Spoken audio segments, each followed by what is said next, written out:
There are moments in your life that arrive disguised as something ordinary. They were the quiet camouflage of a Tuesday afternoon, or the unassuming gray of a rainy evening, and they slip into the timeline of your memory without any fanfare. It is only later, when you trace the map of your own heart, that you find the pin marking the spot, and you realize that the entire landscape of your world tilted on that seemingly unremarkable axis. For me, that moment was the gentle, unsuspecting weight of his head settling into my lap. The room was a landscape of soft shadows and muted light, the kind of quiet that settles into a city apartment after midnight, when the traffic outside has finally thinned to a distant, rhythmic whisper. Julian was asleep. His breathing was the only current in the still air, a slow, deep tide pulling in and pushing out, steady and certain in a way he himself so rarely was. The television murmured on, casting flickering blue and silver ghosts across the walls, but its sound was just texture, like the hum of the refrigerator or the faint ticking of the clock in the kitchen. My world had shrunk to the space he occupied, to the warmth of him seeping through the denim of my jeans, a localized summer against the cool night. His dark hair, usually a chaotic mess of energy, was soft against my thigh, a few strands catching the faint light from the screen. I remember thinking, with a clarity that felt both profound and terrifyingly simple, that I could live inside this single moment for 1,000 years. It was a dangerous thought, a seed of impossible yearning planted in the fragile soil of our friendship. I had spent years becoming an expert in the architecture of our relationship, learning the precise location of every load-bearing wall, every window that must remain shut, every door that could only be opened a crack. It was a structure built on the solid foundation of platonic affection, carefully designed to withstand the volatile weather of our lives. I was the quiet observer, the steady ground, and he was the beautiful, unpredictable storm.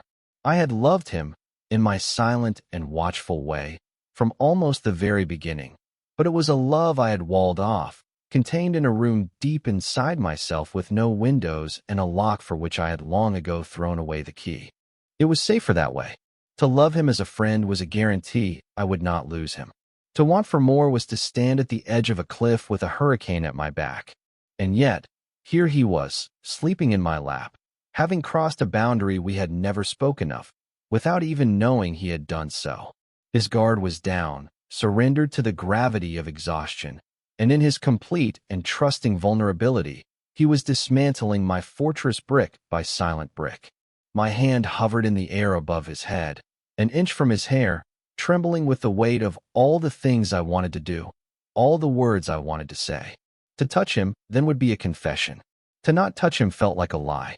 And so I remained perfectly still, a statue in the blue-hued dark, guarding this fragile, accidental intimacy as if it were the most precious and volatile thing in the universe. Because, to me, it was. Our story didn't begin in the hushed sanctity of my living room, but in the organized chaos of a second-hand bookstore on a drizzly October afternoon. The air inside smelled of aging paper, leather, and rain-dampened coats, a scent I had always associated with sanctuary. I was in my usual corner, tucked away in the photography section, tracing the lines of a black-and-white landscape with my fingertip. I moved through the world with a quiet economy of motion, a habit born of years behind a camera, of learning to be an observer rather than a participant. I preferred the periphery, the space where you could see everything without being seen. And then, from across the room, a laugh erupted. It was not a polite chuckle or a restrained giggle. It was a full, unrestrained burst of sound, bright and loud, and so astonishingly joyful that it seemed to physically push back against the quiet, dusty reverence of the store. It was like a sudden flare of sunlight in a gray room. I looked up, my carefully constructed invisibility momentarily forgotten. The laugh belonged to a young man standing in the poetry aisle, a place I rarely saw anyone under the age of 60. He was tall, with broad shoulders that strained the fabric of his worn university sweatshirt, and a tumble of dark hair that fell into his eyes as he tipped his head back. He was holding a slim volume of Mary Oliver, and he was grinning at the pages as if the poet herself had just whispered a hilarious secret in his ear. Another man, presumably his friend, stood beside him, looking vaguely embarrassed but smiling nonetheless. The sound of that laugh did something to the air, rearranged the particles. It was so unguarded, so completely genuine. It made me feel like I had been holding my breath for a very long time and had only just realized it. I had intended to leave, my purchase already tucked under my arm, but I found myself lingering, pretending to be deeply engrossed in a book on daguerreotypes, just to exist in the same space as that sound for a little longer. Eventually, he and his friend made their way to the front. As they passed my aisle, he glanced over, his eyes, a startlingly clear shade of green, like sea glass, met mine for a fraction of a second. He gave me a small, sheepish smile, a silent apology for his disruption, before turning away. It was nothing, a micro-interaction that should have dissolved into the ether of the afternoon. But it stuck with me. Later, as I was paying for my book, he was standing outside, huddled under the narrow green awning, trying and failing to light a cigarette in the wind-driven drizzle. His friend had apparently abandoned him. I felt a strange and uncharacteristic impulse. I was not a person who started conversations with strangers. My world was a curated collection of quiet spaces and familiar faces. But the memory of that laugh was like a hook, a gentle tug on a line I didn't know I possessed. I stepped out into the damp air and stood beside him. He glanced at me, a flicker of recognition in his eyes. Without a word, I cupped my hands around his, shielding the tiny, struggling flame of his lighter from the wind. It took a moment, a small battle of will against the elements, and then the tip of the cigarette glowed red. He took a long drag and exhaled a plume of smoke that was immediately snatched away by the wind. "Thanks," he said, his voice deeper than his laugh, but with the same resonant warmth. "The universe really didn't want me to have this. The universe has a vested interest in your long-term respiratory health," I replied, the words coming out with a dry sort of humor that surprised even me. He laughed again, and there it was. Closer this time, aimed directly at me. It felt like standing in the sun. "You sound like my swim coach. And my mother. And probably my doctor. My name's Julian, by the way." "Leo," I said. And that was it. That was the beginning. A laugh, a lighter, and two names exchanged under a bookstore awning in the rain. It felt impossibly simple, yet everything that came after hinged on that one moment of stepping outside of myself. We talked for 20 minutes, the rain forming a curtain around us, about poetry and swimming and the particular melancholy of autumn afternoons. It turned out he wasn't a poetry aficionado. His professor had assigned it, and he'd been shocked to find a line that made him laugh out loud. He spoke with his hands, his face, his whole body an instrument of expression. He was a creature of kinetic energy, of forward momentum, the complete antithesis of my own quiet stillness. He was a competitive swimmer, he told me, his life a disciplined cycle of early mornings, chlorine-scented skin, and the relentless pursuit of shaving milliseconds off a clock. I told him I was a photographer, and his eyes lit up. He wanted to know what I saw, how I saw it, how I could stand still long enough to capture something true. It was as if he was fascinated by my quiet, just as I was mesmerized by his noise. That conversation led to coffee, which led to a shared lunch, which unspooled into years of a deep and intricate friendship. Julian became a fixture in my life, a bright, necessary contrast to my own muted tones. He would burst into my apartment, all energy and stories about practice or a disastrous date, filling the space with his presence. I would listen, a quiet anchor in the whirlwind of his life. We were, in every way, opposites. He moved through the world like a current, powerful and direct, while I preferred to be the still water, reflecting the sky. He was the subject, and I, the observer. He would drag me out to parties where I would stand awkwardly in a corner, and he would somehow manage to talk to everyone in the room, always circling back to me, a warm hand on my shoulder, with a whispered, "You doing okay?" I would help him study for exams he was convinced he would fail, breaking down complex theories into simple, visual terms he could understand. We built a language of our own, a shorthand of shared jokes and mutual understanding. The love I felt for him grew so slowly and so quietly that I barely noticed it happening, like the way light shifts over the course of a long afternoon. It was not a sudden, crashing wave, but a gradual rising of the tide within me. It was in the way my stomach would tighten when he smiled at me, a specific, genuine smile reserved just for me. It was in the way I cataloged the tiny details of him. The scar above his left eyebrow from a childhood accident, the way he tapped his fingers on a tabletop when he was thinking, the exact shade of green in his eyes when the light hit them just right. I captured these details in my mind the way I captured images with my camera, freezing a moment, preserving its light and shadow, holding it close. But I kept it all locked away. Our friendship was too important, a rare and beautiful thing I was unwilling to risk. Julian dated, sometimes seriously, sometimes casually, a string of bright, confident women who seemed to fit so much better into the vibrant tapestry of his life than I ever could. I would listen to his stories of romance and heartbreak, offering quiet support, my own heart a silent, aching counterpoint. I told myself that this was enough. To be his friend, his confidant, his quiet place, it was a privilege. To ask for more would be greedy. It would be a betrayal of the trust he had placed in me.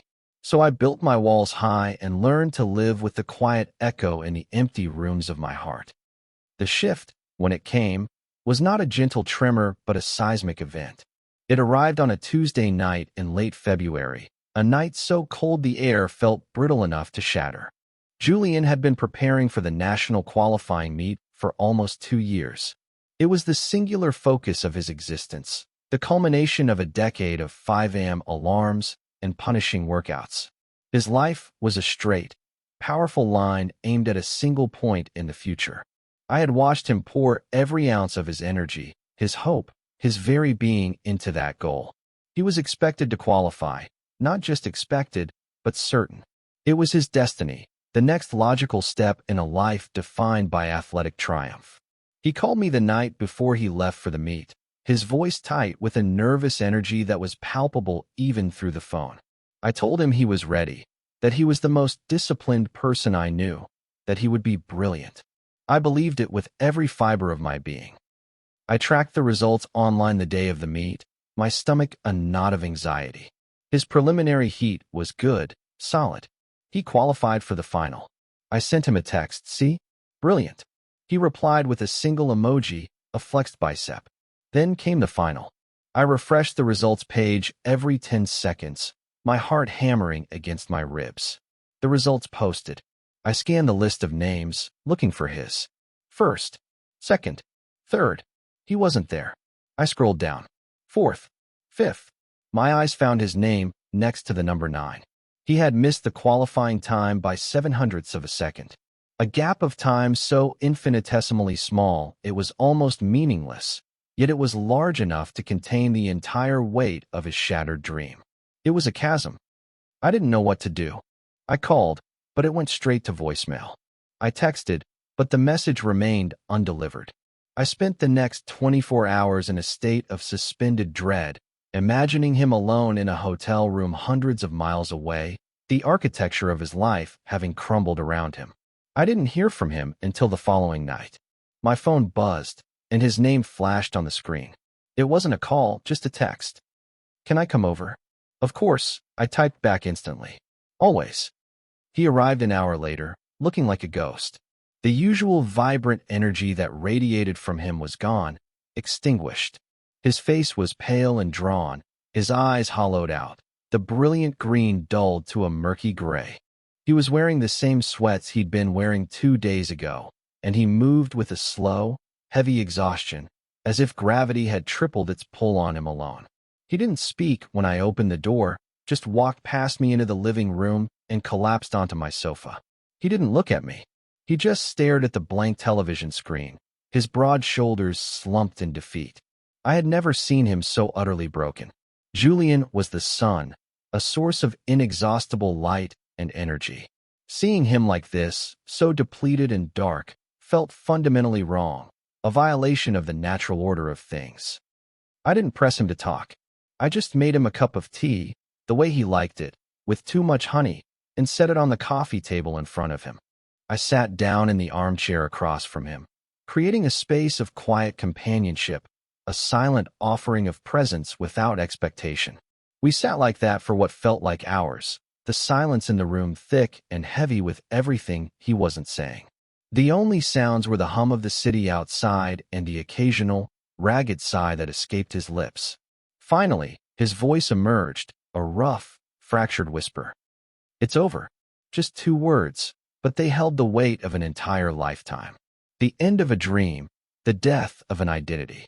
He had been Julian, the swimmer, for as long as I had known him, for as long as he had known himself. Without that, who was he? The question hung in the air between us, a terrifying, formless void. "I was so close," he continued, his voice cracking. "I could feel it. And then, I don't know. I just didn't have it. It was gone." He finally looked at me, and his eyes were glistening with unshed tears. Everything. All of it. For nothing. My heart broke for him. I wanted to say something profound, something wise and healing, but all the words felt like cheap, hollow platitudes. So I just said the only true thing I could offer. "I'm so sorry, Jules." He nodded, a jerky, tight movement, and looked away again. The silence returned, but it was different now, punctuated by the tremor in his shoulders. He wrapped his arms around himself, a gesture of such profound self-protection and loneliness that it made my own chest ache in sympathy. The night deepened around us, the city lights painting patterns on my ceiling. He didn't touch his tea. Eventually, his exhaustion won out over his grief. His head began to nod, his body slumping further into the cushions. "You should get some sleep," I said softly. He looked up, his eyes glassy and unfocused. "I don't want to go home. My apartment. All my stuff is there. The medals. The posters. I can't look at it." "Stay here," I said, without a second of hesitation. "The couch is yours." He gave me a look of such immense, desperate gratitude that it nearly buckled my knees. "Thank you, Leo." I got him a pillow and a thick blanket from the linen closet.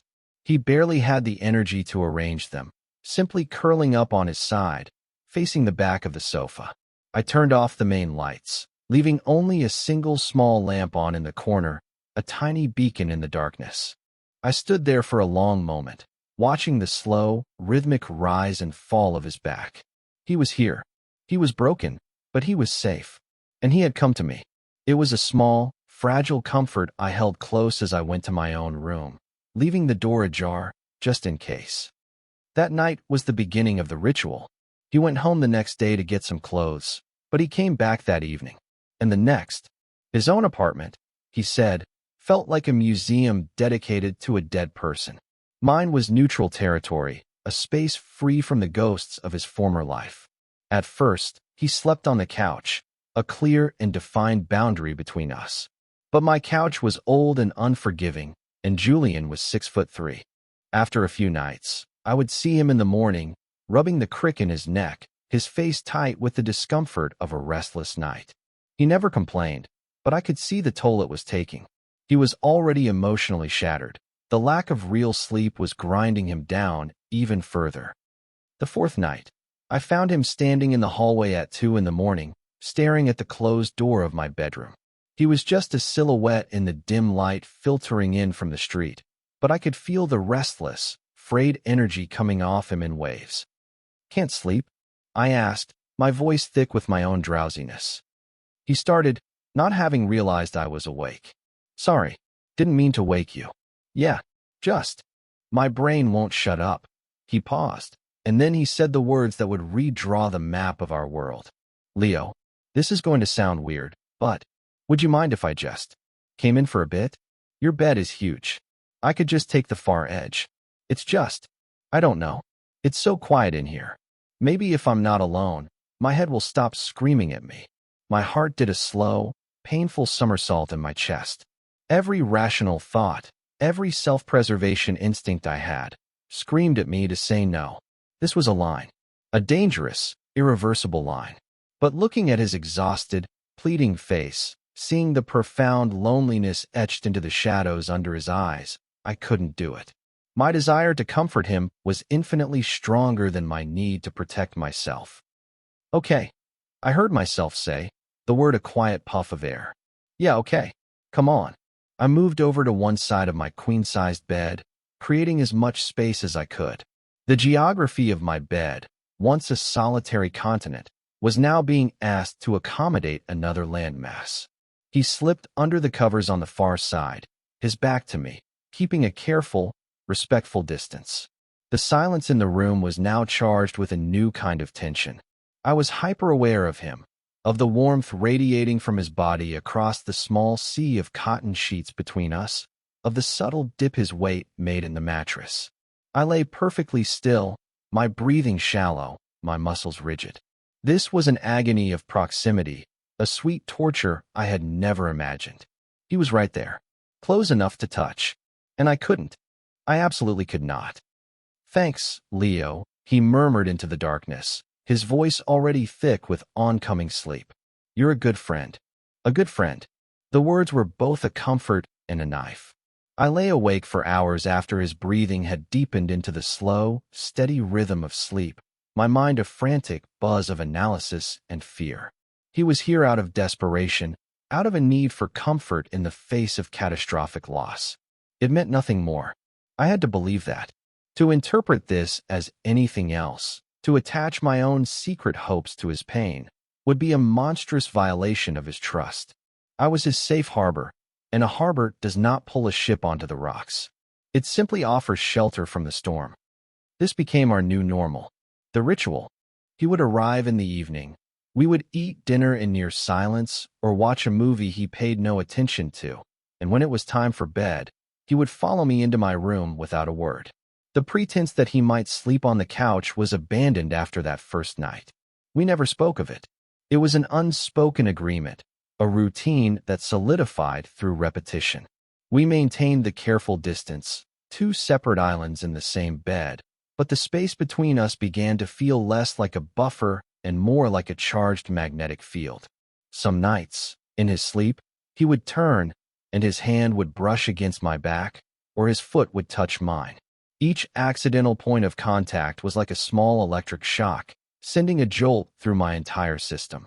I would freeze, waiting for him to pull away, but he never did. He would just murmur something in his sleep and settle deeper, completely unaware of the chaos he was creating inside me. My life became a study in sensory detail. I knew the exact sound of his breathing, the way it changed when he was on the verge of sleep versus deep in a dream. I knew the faint, clean scent of his skin, a mix of my laundry detergent and something that was uniquely, intoxicatingly him. I was a photographer living inside the most compelling image I had ever encountered, unable to capture it, only able to experience it in fleeting, terrifying, beautiful moments in the dark. I was living in a state of constant, low-grade anxiety and a profound, secret joy. It was an unsustainable paradox. I was a man living on a fault line, acutely aware that the ground beneath me could split open at any moment. He started to heal, but it was a slow, glacial process. The raw, open wound of his failure began to scar over. He started talking more, not about the swimming, but about other things, a class he was taking, a funny story about his sister, a plan to maybe look for a part-time job. The light began to return to his eyes, slowly, like a dawn breaking after a long night. And as he began to return to himself, I assumed the ritual would end. He wouldn't need the shelter of my presence anymore. He would go back to his own apartment, to his own bed, and my world would return to its solitary, quiet equilibrium. I braced myself for it, for the inevitable conversation, for the ache of his absence. But it never came. He kept staying, and the nature of our nights began to change. The accidental touches became less accidental.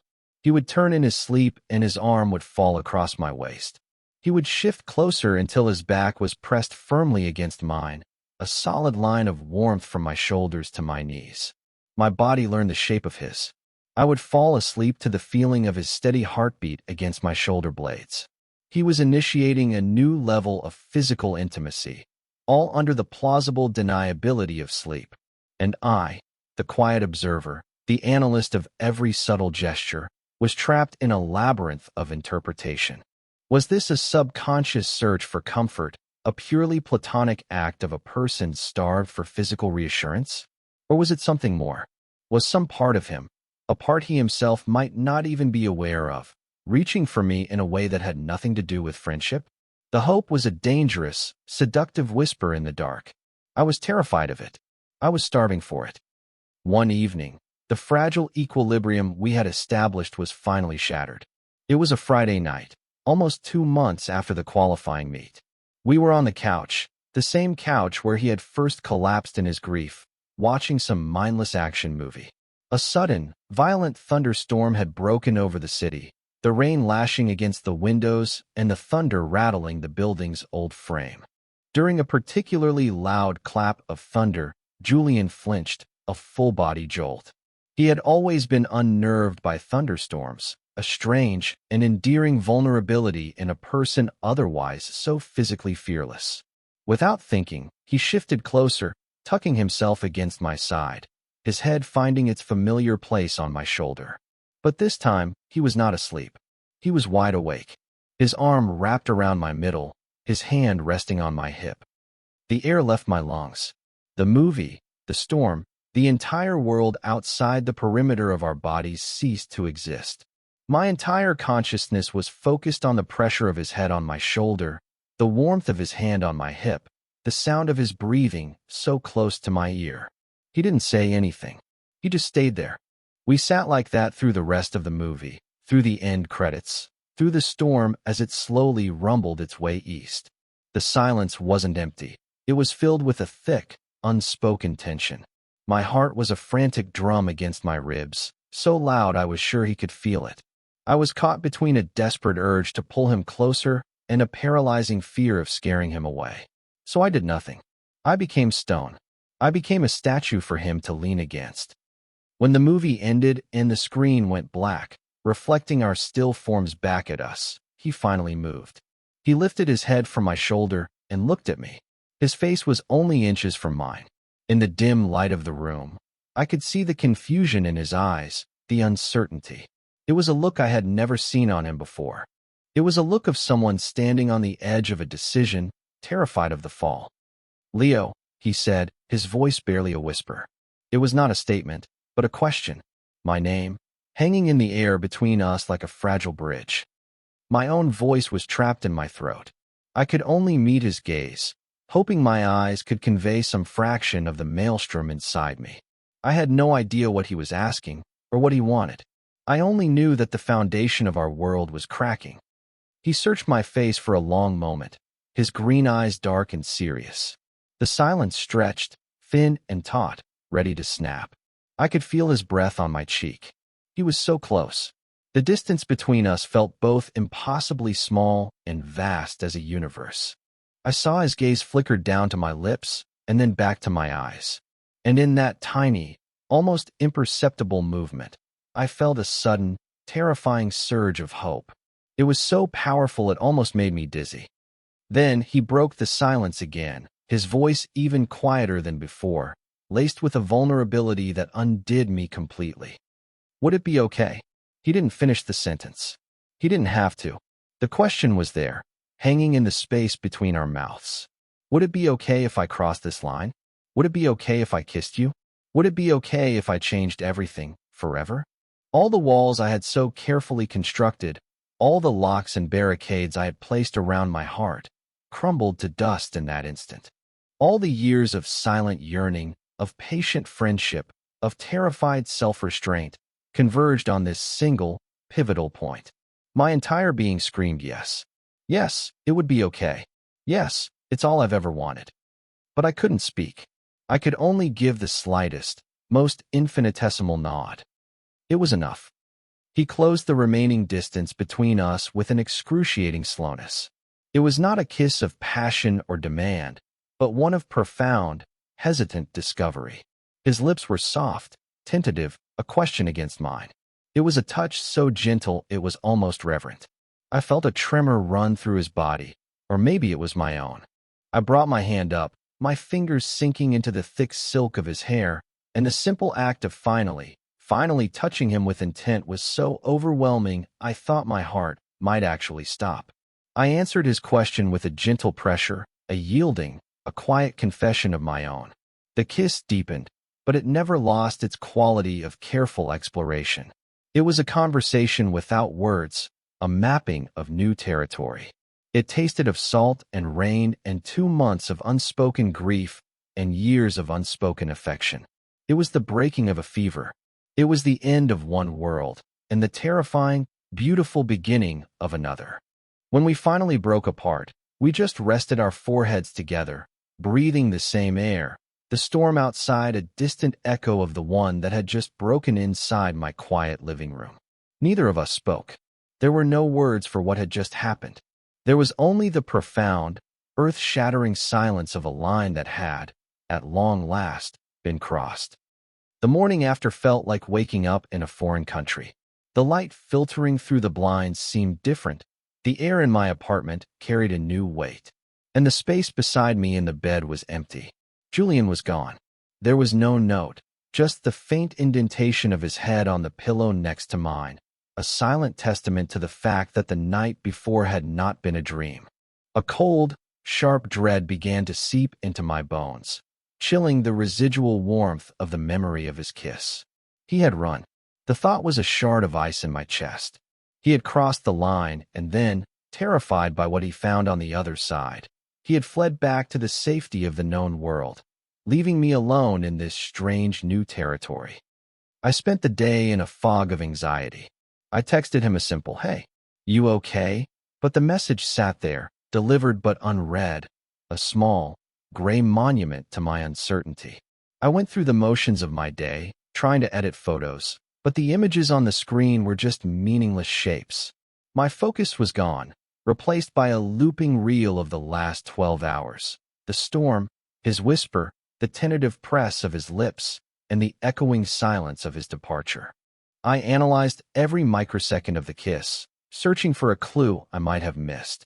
Had I been wrong to hope? Had I misinterpreted a moment of desperate, confused comfort as something more?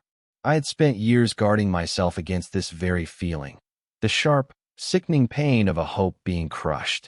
I had let my walls down for one single moment, and now the devastation was flooding in. He didn't respond that day, or the next. The silence from him was a physical presence in my apartment, a heavy, suffocating blanket. By the third day, the anxiety had curdled into a deep, hollow ache. The quiet of my life, once a source of comfort, now felt like a punishment. He had filled it with his presence for 2 months, and his absence had left a vacuum that pulled at the edges of everything. I realized, with a grim sort of finality, that I couldn't live in this limbo. The ambiguity would destroy me. I had been the quiet observer for our entire friendship, the passive recipient of whatever he chose to give. But not this time. This was too important. I needed to know, even if the answer was the one I feared the most. I found him at the university pool, not in the water, but sitting on the top bleacher of the empty natatorium, staring down at the still, turquoise water. The air was thick with the smell of chlorine, a scent I so strongly associated with him that it made my chest tighten. He didn't hear me approach, his focus entirely on the black lines painted on the bottom of the pool, the silent pathways that had once defined his entire world. He looked as lost as he had the night he first came to my apartment. But this was a different kind of lost. This was the lostness of self-inflicted isolation. "Jules," I said, my voice sounding louder than I intended in the cavernous, echoing space. He jumped, startled, and spun around. When he saw me, a complex series of emotions flickered across his face. Shock, then guilt, then a deep, weary sadness. He looked away, back at the water. "Leo, what are you doing here?" "You disappeared," I said, keeping my voice steady, betraying none of the frantic turmoil inside me. "I was worried." "I'm fine," he mumbled, a clear and obvious lie. I climbed the bleachers and sat down next to him, leaving a careful foot of space between us. The tension radiating from him was a palpable force. "No, you're not," I said softly. "And neither am I. Talk to me, Julian. Please, don't just run away." He was silent for a long time, his jaw tight. I could see the battle warring inside him. Finally, he spoke, his voice low and strained. I shouldn't have done that, Leo. The other night. I'm so sorry. I was confused. The storm. I messed everything up. Every word was a small, precise stab to my heart. Confused. He was writing it off as an aberration, a moment of weakness. Is that what it was? I asked, my voice dangerously quiet. A mistake. He finally turned to look at me, and his eyes were filled with a desperate, pleading anguish. I don't know what it was. That's the problem. I don't know anything anymore. My whole life, everything was simple. I had one goal. I knew who I was. And now, that's gone. And I feel like I'm just floating. And you were the only thing that felt solid. The only thing that made sense. He ran a hand through his hair, a gesture of pure frustration. And then I did that. And now I've ruined that, too. I've made it weird. I've made it complicated. A spark of anger, hot and sharp, cut through my pain.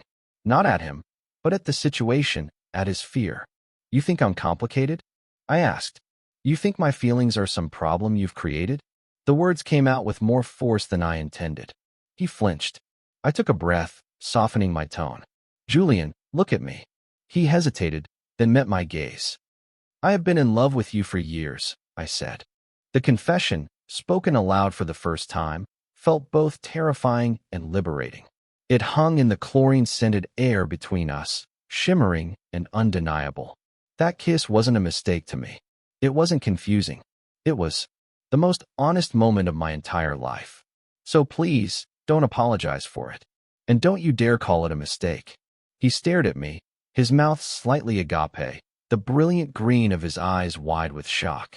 It was clear from his expression that this possibility, the idea that my feelings might be as deep and long-standing as his were new and confusing, had never once occurred to him.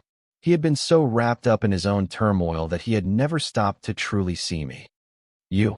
What? He stammered. For years. I nodded, a lump forming in my throat. I hid it because our friendship was too important to me. You were too important. I never would have risked it. I was happy, or I told myself I was happy, just being your friend. I looked away from him, at the water that had been both his purpose and his downfall. But then you came to me, and you stayed, and you let me in a way you never had before. And that night, I let myself hope. For the first time, I let myself believe that maybe I wasn't the only one who felt something. My voice broke on the last few words. Was I wrong? Was I just seeing what I wanted to see? This was it, the moment of truth. I had laid my entire heart bare on the cold aluminum of the bleachers. He could accept it, or he could crush it. He looked down at his hands, turning them over and over, studying the calluses on his palms. When he finally spoke, his voice was thick with emotion. No, he whispered. You weren't wrong. He took a deep, shuddering breath. I'm so scared, Leo. I feel like I'm losing my mind. After the meet, I felt like my whole world had just ended. And you were my anchor. Being with you, in your apartment, in your bed, it was the only time I felt safe. The only time the noise in my head stopped. He looked up at me, his eyes shining with tears. At first, I told myself it was just that I just needed my best friend. But it started to feel like more. I wanted to be closer to you. I'd lie there at night, and I'd just want to, I don't know, disappear into you. Forget everything else. He let out a short, harsh laugh. And it terrified me, because I've never felt that for a guy. I didn't know what it meant. So when I kissed you, and you kissed me back, it was like everything I had been feeling was suddenly real. It wasn't just in my head anymore. It was real, and it was wonderful. And that was the most terrifying thing of all. He shook his head, a look of self-disgust on his face. So I ran, like a coward, because it was easier to run away than to face the fact that the one solid thing I had left in my life was changing into something I didn't understand. All my anger, all my hurt, dissolved, replaced by a wave of profound empathy. He wasn't rejecting me. He was terrified of himself, of a world that no longer fit the neat, straight lines he had drawn for it. He was grieving one life and simultaneously terrified of the new one that was beginning to take shape. I closed the distance between us, my hand coming to rest on his knee. He flinched at the contact, but didn't pull away. "Hey," I said gently. "Look at me. There is nothing to be afraid of. There are no rules here. There's no map. It's just us." I gave his knee a gentle squeeze. "You don't have to have it all figured out. You don't have to label it. We can just be. We can figure it out together. If you want." I left the offer hanging in the air, giving him the space to choose. I had pushed as far as I could. The rest was up to him. He stared at my hand on his knee, then back up at my face. A single tear escaped and traced a path down his cheek. He didn't wipe it away. He just held my gaze, and slowly, a change occurred in his expression. The fear didn't vanish entirely, but it receded, making way for something else. Something fragile and tentative, but undeniably there. A flicker of hope. "Okay," he whispered, the word so quiet it was almost swallowed by the vast, empty room. "Okay, Leo. Together." The aftermath of our conversation at the pool was not a sudden, cinematic explosion of romantic certainty. It was quieter, more delicate. It was the slow, careful work of rebuilding a foundation. Julian didn't move back into my apartment right away. Instead, we started over. We went on what felt, for all intents and purposes, like first dates. We went for coffee, we walked through the park, we visited a museum. We talked for hours, not as old friends who knew everything about each other, but as two people discovering each other for the first time in a new light. He asked me about my photography with a new kind of curiosity, wanting to understand the world through my eyes. I asked him what he wanted to do now, what a future without swimming could look like, not to fix him, but simply to know him. It was a process of realignment, of learning a new language for our relationship. The physical intimacy returned, but it was different now. It was intentional. A hand held as we walked down the street was no longer an accident, but a deliberate choice, a public declaration that felt both thrilling and profoundly calming. The first time he kissed me again, a week after the pool, it was in the bright light of day, on a busy street corner. It was quick and certain, a confirmation rather than a question. There was no fear in it, only a quiet, joyful certainty that made my heart feel impossibly light. He began to heal, not just from the loss of his career, but from the fear of his own heart. He enrolled in a class on architectural history, something he'd always been curious about, and found a genuine passion for it. The light returned to his eyes, not the fierce, competitive glare of the athlete, but a softer, more inquisitive glow. He was becoming a new version of himself, a man defined not by what he did, but by who he was. And I had the profound privilege of watching that image develop, of seeing the person he was always meant to be emerge from the shadows. About a month later, he showed up at my door with 2 duffel bags and a sheepish grin. "Is the spare room still available?" he asked, though he knew I didn't have a spare room. "The couch is fine, too. I think my lease is up at my old life." My heart swelled. I stepped aside and held the door open for him. "Welcome home," I said. And so, the ritual began again, but it was transformed. He moved into my room, into my bed, not as a temporary refugee, but as a partner. There was no more chasm of sheets between us, no more analyzing the meaning of an accidental touch. The ambiguity was gone, replaced by the simple, solid comfort of knowing. We would fall asleep tangled up in each other, his arm thrown possessively over my chest, my head tucked into the curve of his shoulder. The nights were no longer a landscape of anxiety and yearning for me, but a quiet, peaceful harbor. The darkness was not something to be afraid of, but a gentle space where we could simply be. One Saturday morning, I woke to the smell of coffee brewing. I found Julian in my kitchen, wearing an old t-shirt of mine, moving around the familiar space with an easy confidence. The morning sun streamed through the window, catching the dust motes dancing in the air and illuminating him in a way that made him look like he was spun from pure light. He turned and saw me standing there, and a slow, beautiful smile spread across his face. It was a smile of pure, uncomplicated contentment. He didn't say anything. He just held out a mug of coffee to me, a simple, domestic offering. I took the mug, our fingers brushing. I looked at him, standing there in my kitchen, in my life, a permanent and brilliant fixture, and I felt a sense of peace so profound it was almost overwhelming. All those years of quiet observation, of loving him from a safe distance, had led me here.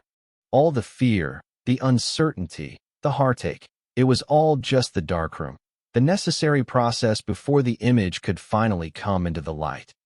We are not built of just one moment, but of 1,000 small and quiet choices. The choice to stay a little longer in a bookstore, the choice to shield a flame from the wind, the choice to open a door to a person in pain. And for us, it was the choice to be brave enough to cross a line, and then, even more bravely, to stand together in the beautiful, honest silence we had learned to create on the other side. He was no longer just the storm, and I was no longer just the harbor. We were the weather, and the landscape, and the home, all at once. And it was more than I had ever dared to hope for.